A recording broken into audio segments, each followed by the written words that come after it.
Cinematographer എന്ന നിലയിൽ ആലപ്പുഴ ജിംഖാന പോലെ ഇത്രയും ആളുകളുള്ള സിനിമ, ഇപ്പൊ ഈ സിനിമ ഒരു പ്രത്യേകത, നസ്മിൻ ഒരു നായക സ്ഥാനത്തുണ്ടെങ്കിൽ തന്നെ എല്ലാവർക്കും ഒന്നിനൊന്ന് മികച്ച റോളുകളാണ് റൈറ്റ് ചെയ്ത് കൊടുത്തിരിക്കുന്നത്. അതുകൊണ്ട് തന്നെ ഇത്രയും പേരുള്ള സിനിമ, ഇത്രയും നല്ല റോളുകളുള്ള ആളുകളുള്ള സിനിമ, ക്രൗഡുള്ള സിനിമയൊക്കെ ഒരു സിനിമോട്ടോഗ്രാഫർ എന്ന നിലയിൽ ഷൂട്ട് ചെയ്യുമ്പോൾ എത്രത്തോളം ചലഞ്ചിങ് ആണ്?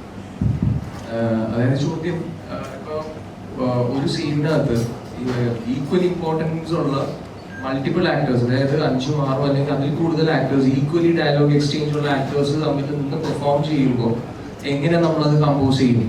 1-2 പേര് വർത്താനം പറയുന്നത് പോലെ അല്ലല്ലോ എന്നുള്ളത്. യെസ്, അത് ഒരു നല്ല ചോദ്യം തന്നെയാണ്. ഈ പടം തുടങ്ങിയ സമയത്ത് ഞാൻ റഹ്മാനോട് ഡിസ്കസ് ചെയ്തിട്ടുണ്ട്. വൺസ് നമ്മൾ ഒരു ലൊക്കേഷനിൽ തന്നെ ഇന്റീരിയർ, എസ്പെഷ്യലി ഇന്റീരിയർ, എനിക്ക് ഒരു ജിമ്മാണെന്ന് തോന്നുന്നു. നമ്മളൊരു സീൻ വർക്ക് ചെയ്യുന്ന സമയത്ത് ഞാൻ ഇങ്ങനെ പറഞ്ഞു, റഹ്മാൻ എല്ലാവരും ഈക്വലി ഡയലോഗ് എക്സ്ചേഞ്ച് നടത്തുവാണ്.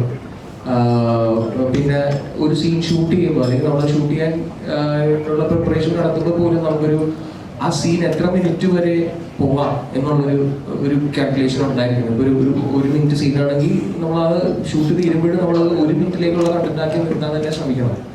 അപ്പോൾ ഇത്രയും പേരുള്ളപ്പോൾ we have to exchange like lot of shots. എല്ലാവരുടെയും ഷോട്ട്സ് അങ്ങോട്ടും ഇങ്ങോട്ടും പലരുടെ സജഷൻസിലും വൈഡും 3-4 ഷോട്ടുകളും ഇൻഡിപെൻഡന്റ് ഷോട്ടുകളും ക്ലോസപ്പുകളും ഒക്കെ ആയിട്ട് വർക്ക് ചെയ്യേണ്ടി വരും. അത് ഇനിഷ്യലി ഒരു ബുദ്ധിമുട്ടായിട്ട് തോന്നിയിരുന്നു. ഇനിഷ്യലി സെക്കൻഡ് ഷെഡ്യൂളിലാണ് ആ ബുദ്ധിമുട്ടുണ്ടായിരുന്ന കാര്യം എന്ന് വെച്ച് കഴിഞ്ഞാൽ ഫസ്റ്റ് ഷെഡ്യൂളിൽ നമ്മൾ ആക്ഷൻ സീക്വൻസ് ആണ് ഷൂട്ട് ചെയ്തത്. മോർ ടോക്കി സീൻസും ഇവരുടെ കോമ്പിനേഷൻസ് ഒക്കെ ഇരുന്ന് സംസാരിക്കുന്ന സീൻസ് നമ്മൾ ചെറിയ ലൊക്കേഷൻസിലൊക്കെ വർക്ക് ചെയ്യേണ്ടി വന്നിട്ടുള്ളത് എസ്പെഷ്യലി ഫസ്റ്റ് ഹാഫിനാണ്. ബട്ട് ഗ്രാജുവലി നമ്മളത് ട്വീക്ക് ചെയ്തു എന്ന് വേണം പറയാൻ. ഗ്രാജുവലി നമ്മളത് ട്വീക്ക് ചെയ്തു. നമ്മളെല്ലാ ആർട്ടിസ്റ്റിനെയും വിളിച്ചിട്ട് തന്നെ നമ്മൾ ഒരു സീൻ പ്രിപ്പയർ ചെയ്യുമ്പോഴേക്കും ഇന്ന ആൾ ഇവിടെ ഇരിക്കും അല്ലെങ്കിൽ ഇന്ന ആൾ അവിടെ നിന്നാൽ മതി എന്ന് പറയുന്ന പോലെ അല്ല. നമ്മൾ എല്ലാ ആക്ടേഴ്സിനെ വെച്ചിട്ട് ആ സ്പോട്ടിൽ സ്ക്രീൻ ഡിസ്കസ് ചെയ്യുന്ന സമയത്ത് പോലും അവർക്കൊരു ലിബർട്ടി നമ്മൾ കൊടുക്കാൻ ശ്രമിക്കുമായിരുന്നു. എടാ ഇതിപ്പോൾ നിങ്ങൾ എവിടെ ഇരിക്കുക, ഞാൻ ഇങ്ങനെ ഇരുന്നോളാം അല്ലെങ്കിൽ ഞാൻ ഇവിടെ ഇരുന്നോളാം എന്ന് പറയുന്ന ഒരു പ്ലേസ്മെന്റിൽ നമ്മളത് ട്വീക്ക് ചെയ്തെടുത്തു എന്ന് വേണം പറയാൻ. Thank you, good question. പിന്നെ ഇതിന്റെ കളർ കോമ്പിനേഷൻ, ഡിഫറെന്റ് ആയിട്ടുള്ള കളേഴ്സ് വരുന്നുണ്ട്. പിന്നെ ഈ ടൈറ്റിൽസിലൊക്കെ തന്നെയാണെങ്കിലും ടാരന്റീനോന്റെ ഒക്കെ പോലത്തെ ടൈറ്റിൽസിന്റെ ഒരു പ്രഭാവം ഇങ്ങനെ കാണുന്നുണ്ട്. അപ്പോൾ ഇതൊക്കെ ഇന്റൻഷൻ നിങ്ങൾ ഡയറക്ടറായിട്ട് ഡിസ്കസ് ചെയ്തൊക്കെ ചെയ്യുന്ന ഡയറക്ടറുടെ മൈൻഡിലുണ്ടായിരുന്നു? ബേസിക്കലി ടൈറ്റിലിനെ കുറിച്ച് എനിക്ക് കൂടുതൽ എക്സ്പ്ലെയിൻ ചെയ്യാൻ പറ്റില്ല. കാര്യം എന്ന് വെച്ച് കഴിഞ്ഞാൽ അതിന്റെ ഡിസിഷനൊക്കെ ഒരുപാട് കഴിഞ്ഞിട്ട് വന്ന കേസാണ്. വെച്ച് കഴിഞ്ഞാൽ ഷൂട്ടൊക്കെ കഴിഞ്ഞതിന് ശേഷം once it comes to the palette and the colour tone നമ്മളത് ഡിസ്കസ് ചെയ്തിട്ടുണ്ട്. എന്നാലും ഇപ്പൊ നിങ്ങൾ കാണുന്ന ഔട്ട്പുട്ട് എന്താണോ അത്രയും ക്ലിനിക്കലായിട്ട് നമ്മൾ അതിന്റെ ഡിസ്കഷൻസ് ഒന്നും നടന്നിട്ടില്ല. ബട്ട് യെസ്, പാലറ്റിനെ കുറിച്ചൊക്കെ ഒബ്വിയസ്ലി നേരത്തെ തന്നെ ചർച്ച ചെയ്തിട്ടുണ്ട്. സാർ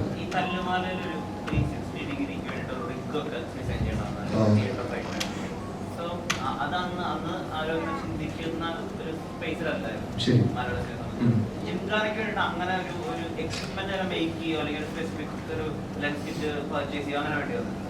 ഒന്നും ചെയ്തില്ല, നത്തിങ്. അതായത് ജിംഖാനയിൽ എസ്പെഷ്യലി ഞാനൊരു ഇപ്പൊ ഇവിടെ നിൽക്കുന്ന ഫോട്ടോഗ്രാഫേഴ്സിനൊക്കെ മനസ്സിലാവും, ഞാൻ ഇപ്പോൾ പ്രോബബ്ലി ഒരു ട്രൈപോഡ് പോലും യൂസ് ചെയ്തിട്ടില്ല. ടെക്നിക്കാലിറ്റി അറിയുന്നവർക്ക് വേണ്ടി ഞാൻ പറയാം, ഞാനൊരു റോപ്പ്, ഒരു റബ്ബർ റോപ്പ് ടോപ്പിൽ നിന്ന് റിങ്ങിന്റെ ടോപ്പിൽ നിന്ന് ഒരു റബ്ബർ റോപ്പ് ഇറക്കിയിട്ട് അതിലൊരു ഫിംഗറിങ്ങിനകത്ത് ബ്രെയിനും ലെൻസും മാത്രം വെച്ചിട്ടാണ് വർക്ക് ചെയ്തിട്ടുള്ളത്. അതിനകത്ത് സാധാരണ നമ്മുടെ മൂവി ക്യാമറയിൽ സൗണ്ടിന്റെ അതിന്റെ ചെറിയ കോമ്പണൻസ് ഉണ്ടാവും. പിന്നെ അതുപോലെ ചെറിയ കോമ്പണൻസ് ഒക്കെ ഇങ്ങനെ ഫിക്സ് ചെയ്ത് വരുമ്പോൾ അതിന്റെ വെയിറ്റ് കൂടും, അതിന്റെ വോളിയം കൂടും. അതൊക്കെ മാക്സിമം ചെറുതാക്കാൻ വേണ്ടിയിട്ട് just the brain and the camera. പിന്നെ ഞാൻ അതിന്റെ ഫ്രണ്ടിൽ ഒരുപാട് ഫിൽറ്റേഴ്സ് ഒക്കെ ഇട്ട് ഷൂട്ട് ചെയ്യാൻ ഇഷ്ടപ്പെടുന്ന ഒരാളാണ്. അതൊക്കെ സാക്രിഫൈസ് ചെയ്യേണ്ടി വന്നു. ബട്ട് യാ, ക്വസ്റ്റ്യന് ഞാനത് ഒന്നും ചെയ്തിട്ടില്ല, ഹാൻഡിൽഡ് ആയിരുന്നു മൊത്തം.